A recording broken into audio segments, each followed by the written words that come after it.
Ladies and gentlemen, welcome to the #1 wrestling talk show in the whole entire world. This is Ringside With Gio to bring you your Survivor Series review. And these are the weekends that make me so proud to be a wrestling fan. NXT TakeOver War Games yesterday, delivered. Survivor Series tonight, delivered. Two great shows. I believe Survivor Series was a great show because, well, at the end of the day, I still do think TakeOver was the better show. It's always going to be the better show. But I think Survivor Series was also a great show tonight because they made NXT look like the superior brand. And we all know NXT's the A show. We like NXT more. NXT is the best part of WWE, and Survivor Series made it look like that. And especially since NXT is on Wednesdays now, live on the USA Network, and then with AEW also live on TNT on Wednesdays at the same time. I love the fact that NXT is no longer perceived as the minor leagues. It's now perceived as a main roster show. And they really did make NXT look like the superior brand today. And that they delivered. They got the job done. No matter how it was done, they got the job done.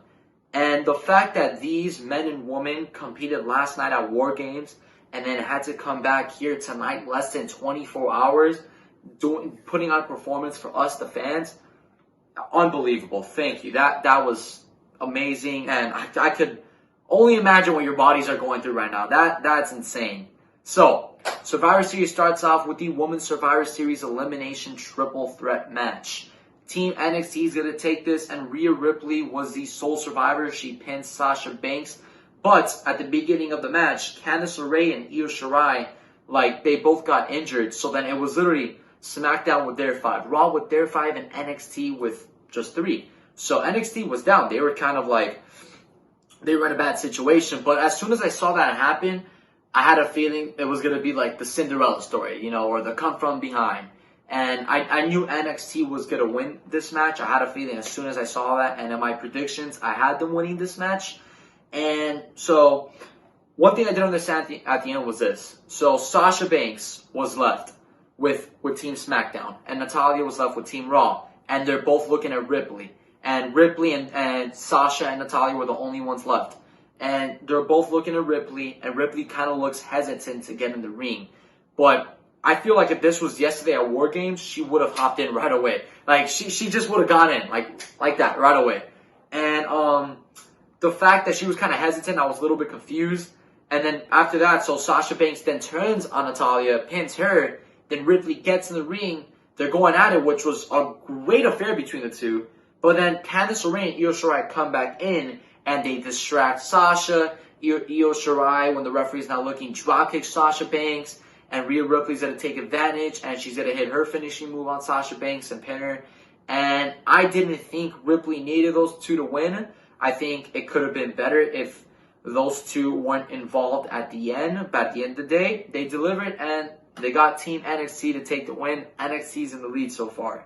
Next match here, we got the United States Champion AJ Styles versus the Intercontinental Champion Shinsuke Nakamura versus the NXT North American Champion Roderick Strong. So, another great match. And I actually had AJ Styles winning this match. I was wrong. I was actually surprised to see that the winner was Roderick Strong. Roderick Strong delivered, and I was so happy to see that because just shining on the mid-card of NXT. NXT has such a good mid-card, and to see that Roderick Strong won that match. And I remember when he first came into NXT, people felt like he was missing something.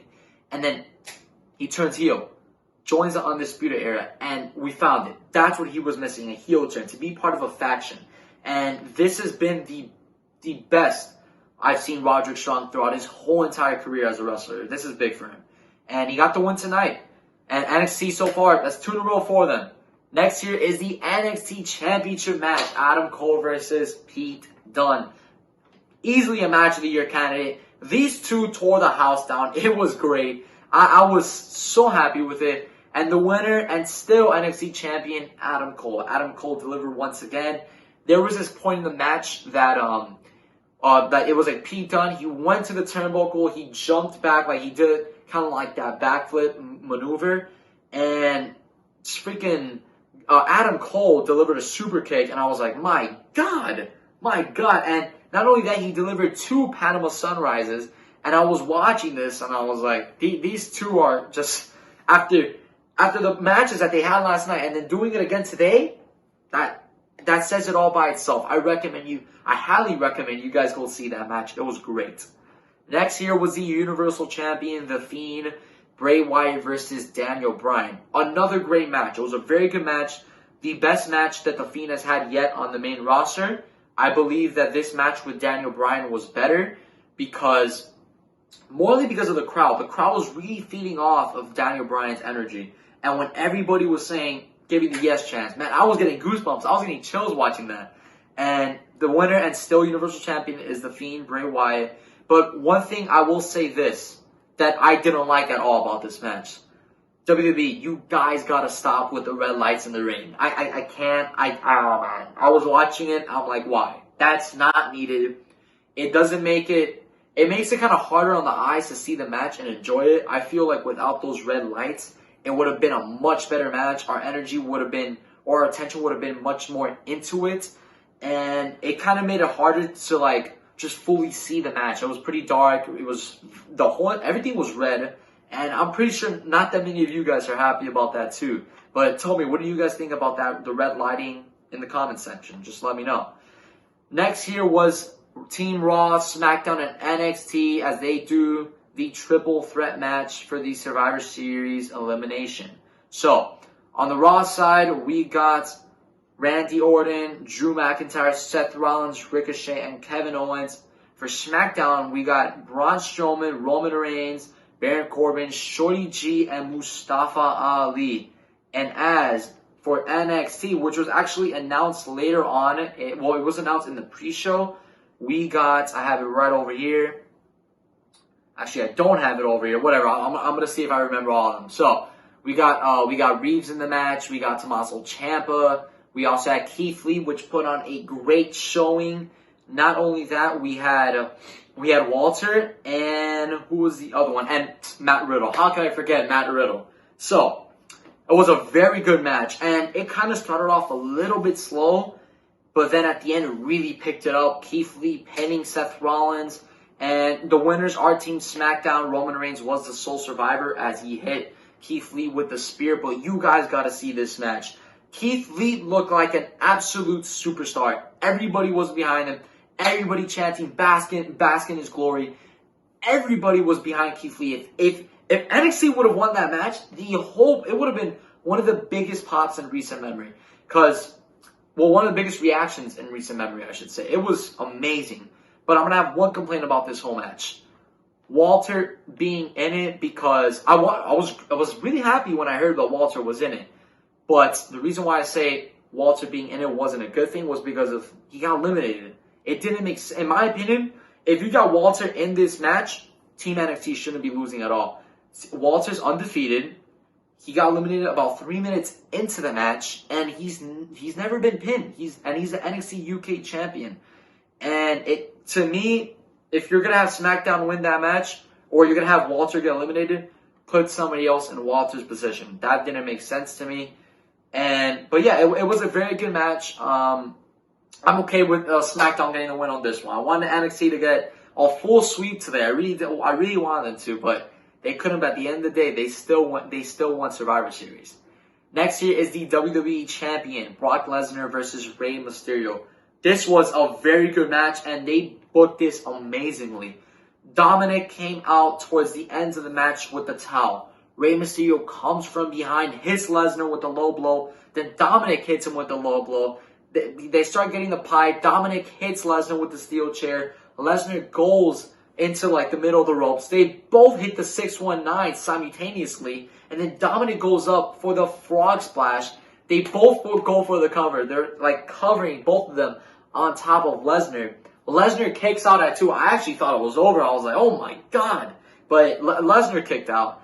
And then Lesnar then picks up he German suplex Dominic once again, sending his soul out of the arena. And Rey Mysterio jumps from the top of the turnbuckle to Lesnar. Lesnar catches him for the F5. 1, 2, 3. Still your WWE champion. Brock Lesnar. And then for the main event, the Raw Women's Champion Becky Lynch versus SmackDown Women's Champion Bayley, and versus the NXT Women's Champion Shayna Baszler. This match was pretty slow from the beginning to the end. I don't think it was a bad match. I don't think it was a boring match. It was a good match. It wasn't great, but at the end of the day, they got the job done. They delivered, and they had Shayna Baszler, my mistake, winning that match. And I was really happy to see the fact that Shayna Baszler won and finally sealing the deal for Team NXT, because NXT was up 3-2 to 1. NXT had 3, SmackDown had 2, Raw had 1. And if Bayley would have won it, it would have been a tie between SmackDown and NXT. But lucky for us, NXT won 4-2-1. Shayna Baszler makes Bayley tap out. She went for the drop, like the elbow drop, and then Shayna Baszler caught her and made her tap out.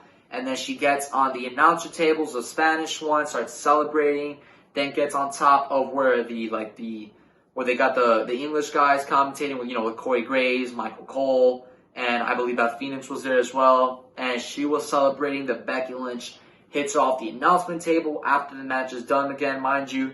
And she puts Shayna Baszler through the announcing table. And that's how Survivor Series is going to end. I thought, I'm going to give it a thumbs up. Great show. NXT TakeOver, a great show as well. I couldn't cover it yesterday. I was busy at the time. I'm sorry about that.